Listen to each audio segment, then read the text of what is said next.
ফিলিস্তিনে একদিকে যেমন হত্যাযজ্ঞ চলছে, অন্যদিকে তাদের দেশ ছাড়ার পরিকল্পনাও করছেন মার্কিন প্রেসিডেন্ট ডোনাল্ড ট্রাম্প ও ইসরায়েলি প্রধানমন্ত্রী বেনিয়ামিন নেতানিয়াহু। জোরপূর্বক বাস্তুচ্যুত ফিলিস্তিনিদের গ্রহণ করতে রাজি হতে পারে এমন কিছু দেশের বিষয়ে আলোচনাও করছেন ট্রাম্প নেতানিয়াহু। ৭ এপ্রিল হোয়াইট হাউসে ট্রাম্পের সঙ্গে সাক্ষাৎ করেন নেতানিয়াহু।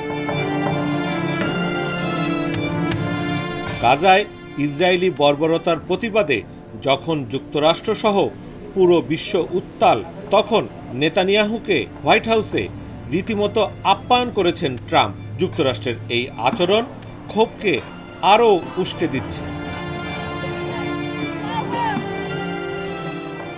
ফিলিস্তিনি মার্কিন রাজনৈতিক বিশ্লেষক ওমর বাদ্দার কাতার ভিত্তিক সম্প্রচার মাধ্যম আল জাজিরাকে বলেন, ট্রাম্প ও নেতানিয়াহু এখনও গাজা থেকে ফিলিস্তিনিদের জোরপূর্বক সরিয়ে দেওয়ার পরিকল্পনা বাস্তবায়নের চেষ্টা করছেন, যদিও আগে ধারণা করা হচ্ছিল যে তারা এই পরিকল্পনা পরিত্যাগ করেছে।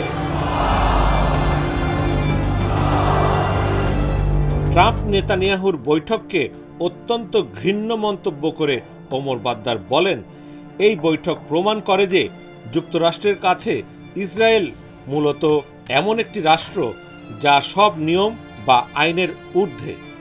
বাদ্দারের মতে, গাজাকে বসবাসের অনুপযোগী করে তোলার জন্য ট্রাম্প ও নেতানিয়াহুই দায়ী।